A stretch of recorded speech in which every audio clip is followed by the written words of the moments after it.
Bab ini menjelaskan tentang membasuh bejana atau wadah apapun namanya bejana dari jilatan anjing dan babi. Itu cara membasuhnya di dalam Islam tidak sembarang membasuh. Termasuk misalnya pakaian yang kena jilat anjing, kita jemur di luar. Apa saja yang kena jilatan anjing, bagaimana cara mencucinya, mensucikannya? Sab'a marrat, 7 kali dibasuh. Ihdahunna biturab, salah satunya dengan tanah. Jadi 7 kali, salah satunya dengan tanah.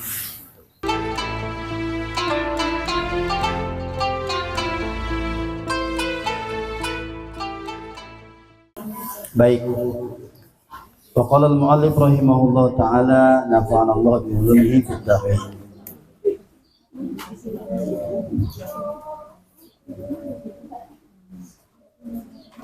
Sekarang masuk kepada bab selanjutnya. Bu, silahkan disiapkan. Kalau kira-kira ada yang perlu ditulis, silahkan ditulis. Karena memang kalau nggak ditulis kita biasanya suka lupa ya. Lagi di sini kita juga kadang-kadang udah lupa ya. Lagi nyampe ke rumah, apalagi 3 hari, apalagi sebulan ditanya lagi udah nggak ada yang ingat udah. Ini kalau ada catatannya bisa dilihat. Wal maitatu kulluha najisatun illa samaka wal jarada wal adamiyah. Bermula seluruh bangkai semuanya adalah najis kecuali as-samak, ikan, wal jarada, belalang, wal adamiyah, dan manusia.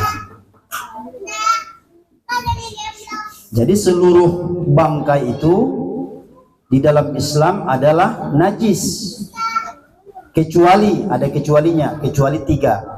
Apa yang 3 itu? Ikan, belalang, dan manusia.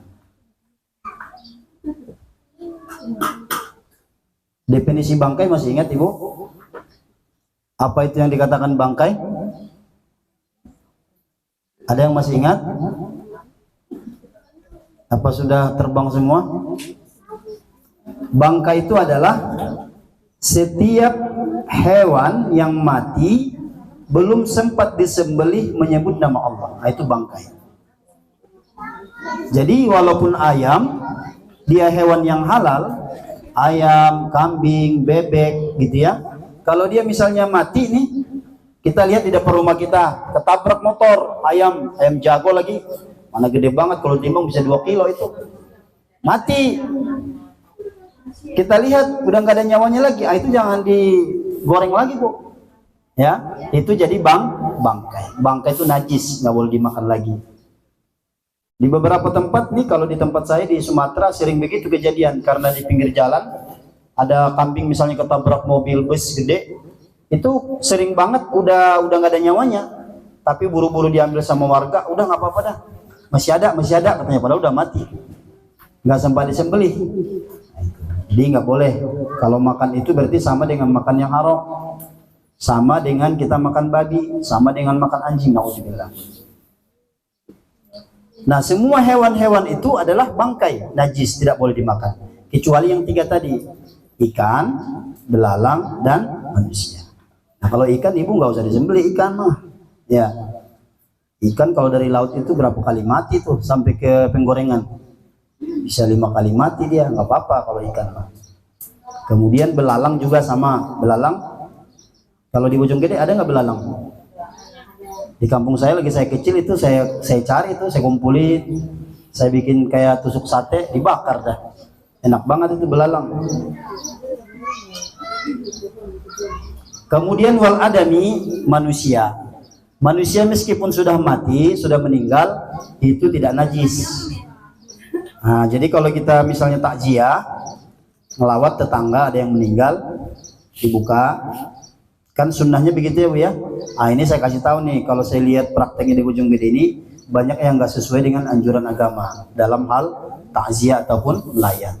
Kebanyakan biasanya kalau ibu-ibu saya perhatikan itu dia datangnya nggak mau sendiri-sendiri, minimal 3 orang 4 orang gitu ya, rombongan. Udah itu saya perhatikan nyampe di dalam bukannya jenazahnya dilihatin, malah duduk gitu, dia ikut temannya aja. Bagus ada yang mimpin gitu, tahlil atau bacaan Al-Quran apa gitu.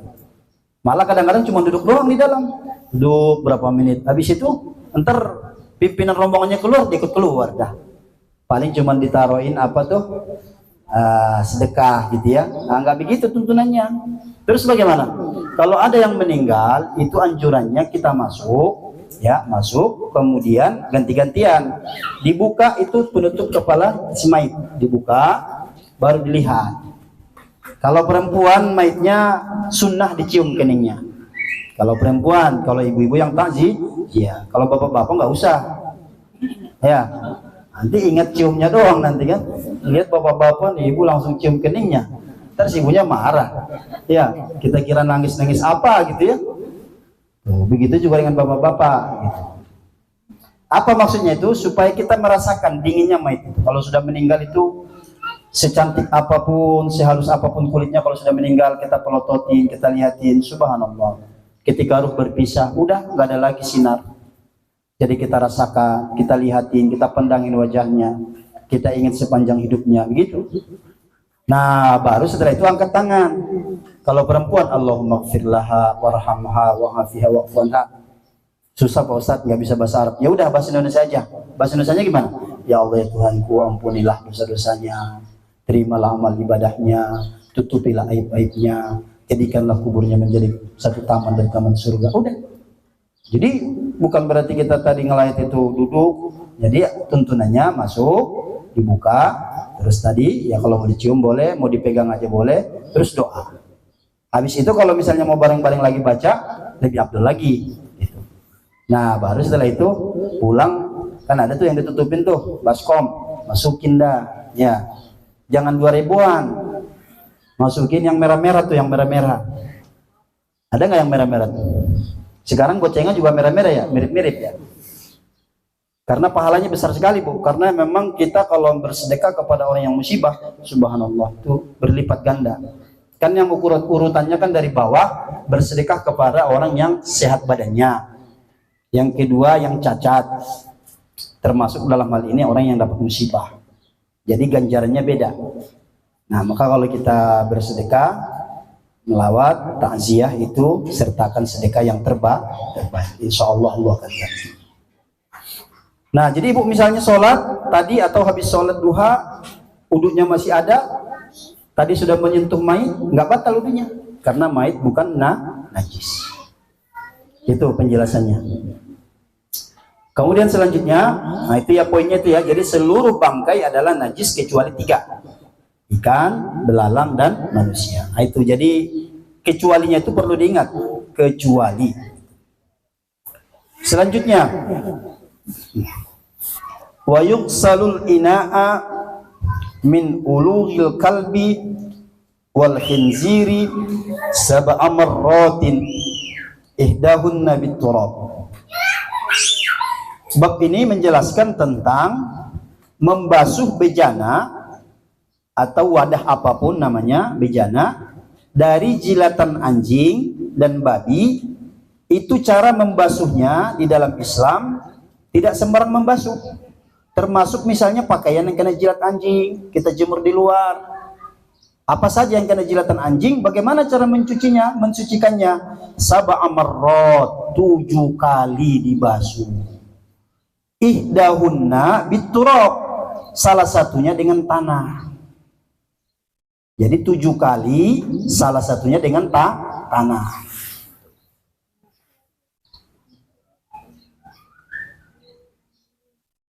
Ibu nanya, kalau misalnya saya nggak pakai tanah gimana Pak Ustadz? Belum suci.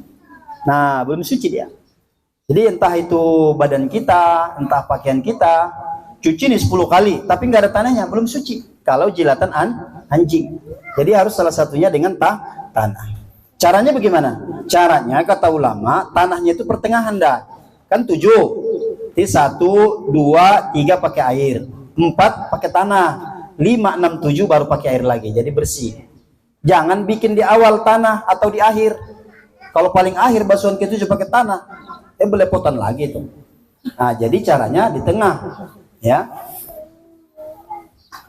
Salah satunya dengan tanah. Apa aja ya, pakaian, apa aja pokoknya kena jilatan anjing. Kemarin saya ngajar ini di bapak-bapak, ada yang bertanya, apa iya Pak Ustadz dijilat anjing?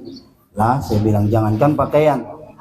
Saya pernah dapat cerita dari seseorang, dia kebetulan tidur di salah satu rumah yang memang Kristen. Jam 2 tidur sampai jam 3 dia tuh kebangun, ngendusin.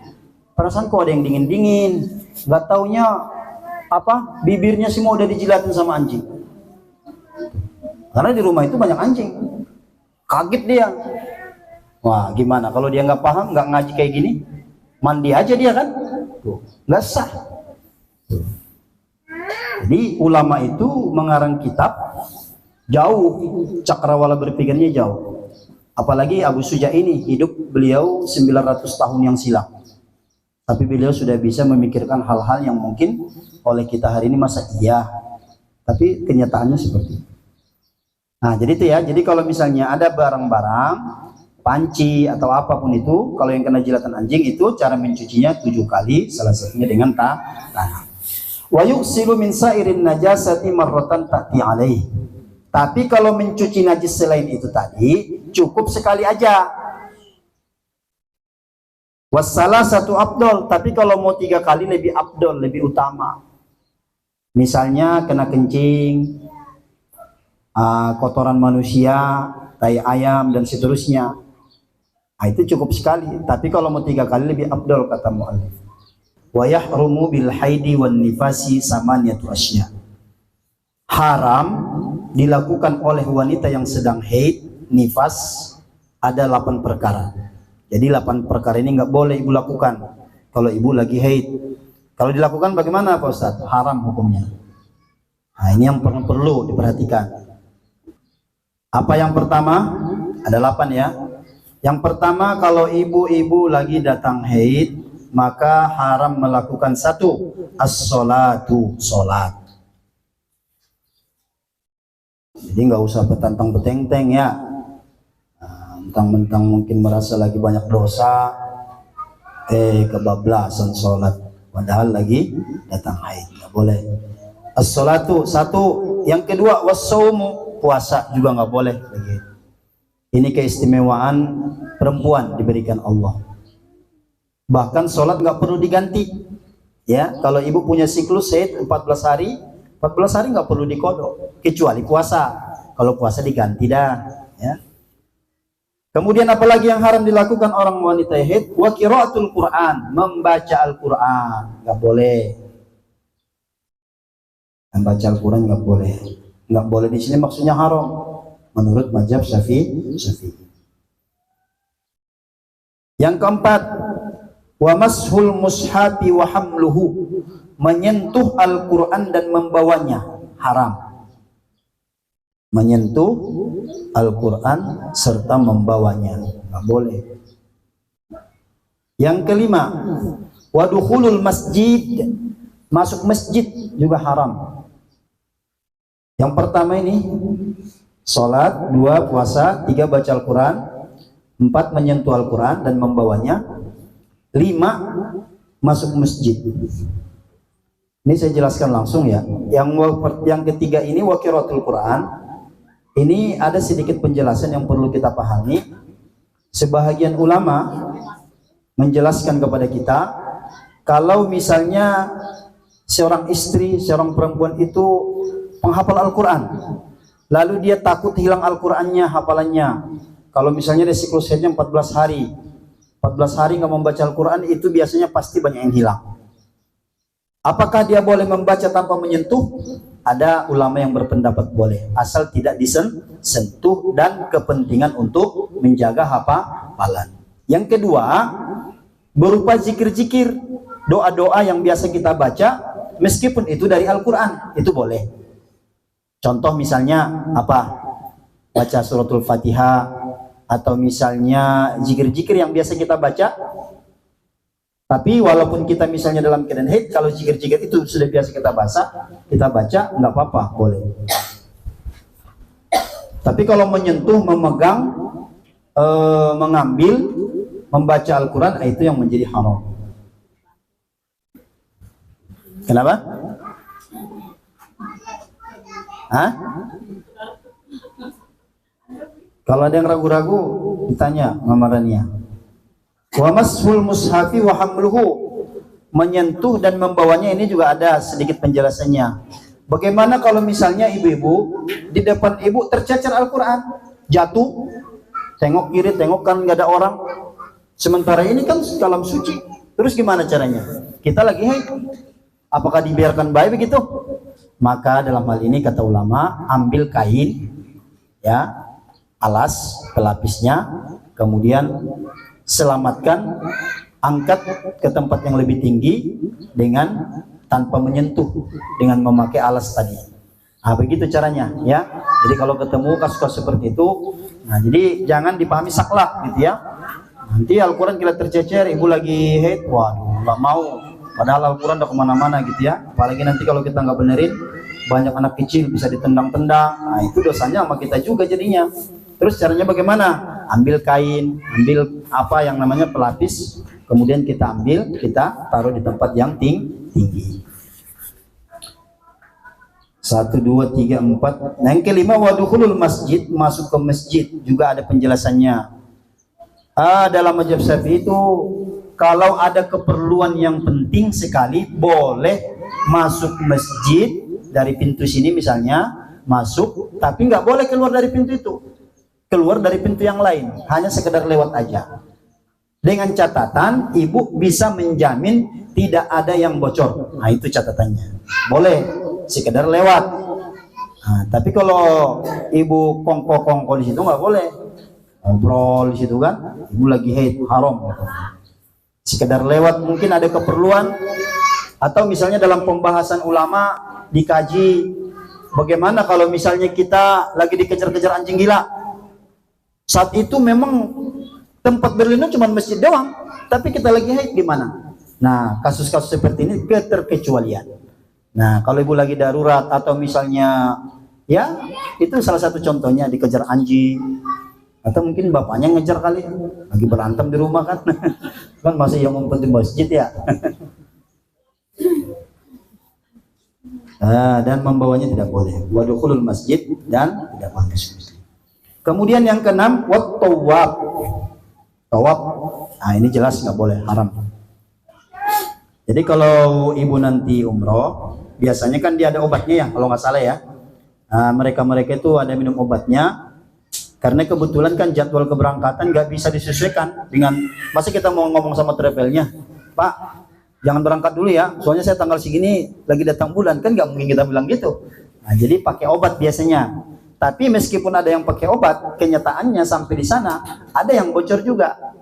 Maka dalam kondisi itu nggak boleh ikut tawaf, udah tunggu aja di hotel. Jadi jangan ikut turun ke bawah. Yang ketujuh, yang haram dilakukan kalau ibu-ibu lagi dalam keadaan haid, wal watu itu, mohon maaf, ini karena kita bicara hukum, wal watu itu bersenggama, haram hukumnya. Jadi ini perlu diperhatikan, karena pelanggaran-pelanggaran terhadap hukum-hukum Allah akan berdampak sangat dahsyat dalam kehidupan kita. Di antaranya kata ulama, kerasnya hati, susah menangis, kemudian hati kita kotor, tertutupi, itu diantara dampak dari banyak melakukan dosa-dosa besar.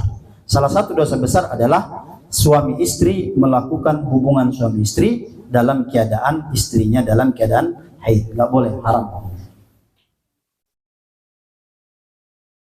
Nah maka di sini kalau kita bicara fikih keluarga, pentingnya ibu-ibu ngaji, bapak-bapak ngaji di situ. Karena kalau nggak ada ilmunya, pasti akan melakukan sesuatu yang dilarang dalam agama. Dia berargumen dengan logika, dengan akal. Gimana Pak Ustadz? Emang udah nggak kuat lagi, kebelet, masa saya melakukan yang haram, yang zina ke tempat lain? Nah, Itu bahasa-bahasa itu sering dilemparkan untuk membenarkan perbuatan dia. Padahal nggak begitu. Dalam Islam ada semua solusinya. Nah, ibu-ibu apalagi terutama harus paham dalam hal ini. Ada cara-cara yang diizinkan oleh Islam untuk memuaskan hasrat suami tanpa melakukan hubungan badan. Nah, itu kalau dia ngaji, insya Allah tahu, ngerti gitu. Dan semuanya terpenuhi dalam naungan dan ridho Allah Subhanahu wa Ta'ala. Yang kedelapan yang haram dilakukan oleh perempuan atau istri yang lagi haid, wal istimta'u bima bainas surrati war rukbah. Nah, ini juga perlu diperhatikan ya. Apa ini? Wal istimta'u bima bainas surrati war rukbah, haram dilakukan bersenang-senang antara pusar sampai ke lutut. Nah, mudah-mudahan ibu paham. Bersenang-senang antara wilayah pusar dengan lutut nggak boleh. Si ibunya ya, si ibunya, bukan bapaknya. Nah, ini jangan salah paham. Artinya, mohon maaf, ibu, wilayah istimta'u bima bainas surrah war rukbah tidak boleh. Itu garis merah, polis lain. Jangan dilanggar. Itu jadi 8 ya. Dalam mazhab Syafi'i ada 8 yang haram dilakukan kalau misalnya ibu-ibu dalam keadaan haid.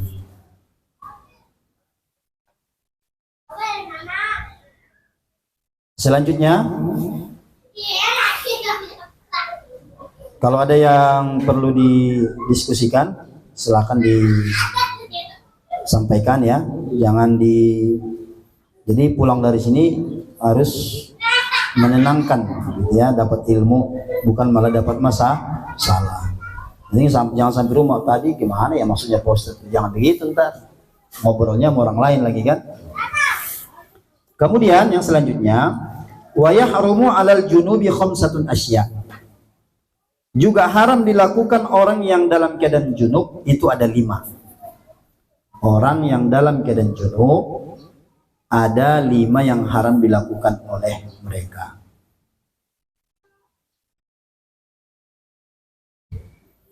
Ini poin yang di atas ini ngaji ada nggak tadi?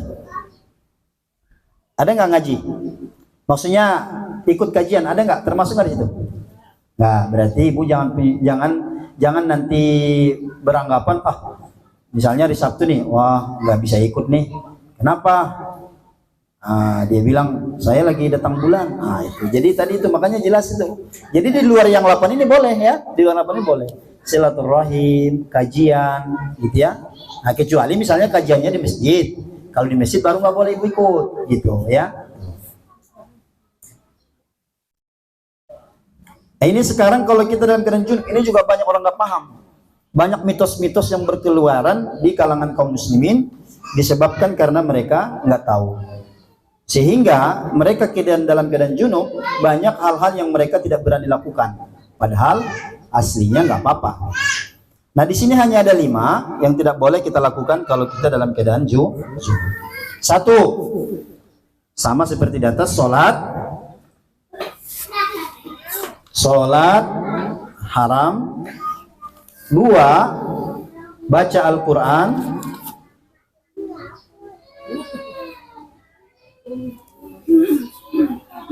Sama. 2, baca Al-Quran. 3 juga sama. Wa massul mushafi wa hamluhu.